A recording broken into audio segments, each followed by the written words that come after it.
श्रीराम समर्थ श्रीराम. भाग 71. एक तरुण व्यक्ती ऑफिसमध्ये काम करीत असे. करता करता काय झालं, त्याची ऑफिसमधल्या वस्तूंवर, कम्प्युटरवर, फोनवर इतकी आसक्ती झाली की तो त्यांचा गैरवापर करू लागला. आणि मग काय व्हायचं ते झालंच.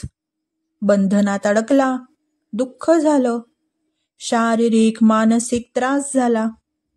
खरं तर त्यांनी ऑफिसमध्ये बसून त्या वस्तूंचा योग्य वापर केला असता ना, तर ही परिस्थिती ओढवली नसती. ही गोष्ट त्या तरुणाची नाही बरं, ती आहे आपली गोष्ट. आपल्याला श्रोत्र नावाचं इंद्रिय दिलंय. कान या अवयवामध्ये ते फिट केलंय. त्याने आपण आपली स्तुती ऐकतो, मान ऐकतो, मधुर गाणी ऐकतो, तसंच शिव्या, शाप, निंदा, अपमान हेही ऐकतो. नेत्र हे दुसरं इंद्रिय दिलंय. डोळ्यांची खोबणी म्हणजे डोळा हा अवयव, आणि त्यामध्ये नेत्रेंद्रिय हे सॉफ्टवेअर बसवलंय. मग त्यांनी आपण काय पाहतो? वेब सिरीज पाहतो, सिरियल्स पाहतो, बाहेरची भलीबुरी दृश्य पाहतो, ग्रंथांचं वाचन करतो, देवाच्या मूर्ती, अशा विविध अनेक गोष्टी पाहतो. त्वक इंद्रिय दिलंय. त्वक इंद्रियानी म्हणजे त्वचेनी स्पर्श कळतो. गार, गरम, मुलायम, कठीण. रसना पण इंद्रिय दिलंय. ते जिभेत असतं. गोड, आंबट, खारट, तुरट, तिखट, कडू चव कळते. आणि घ्राण हे पण इंद्रिय दिलंय. नाक या अवयवात ते बसवलंय, ज्याने सुगंध, दुर्गंध कळतो. आणि हे सर्व कळण्याचं ज्ञान ज्याला होतं ना, त्याला या सर्व ज्ञानाने काय फरक पडतो? काही फरक पडत नाही. त्याला म्हणजे कोणाला? आत्म्याला. आत्म्याला या ज्ञानाने काहीही फरक पडत नाही.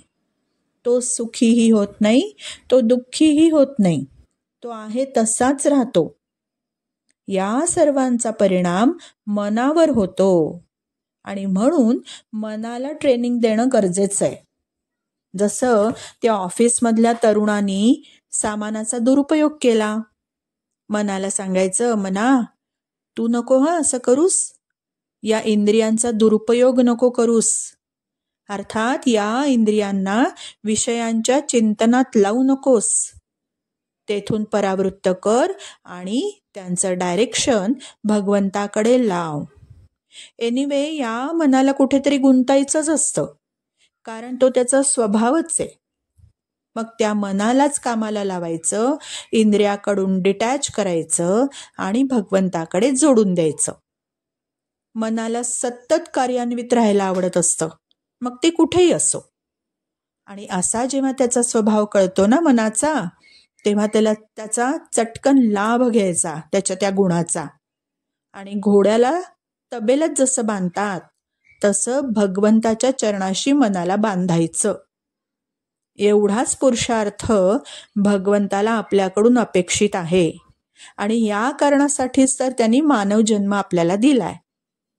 श्रीराम समर्थ श्रीराम.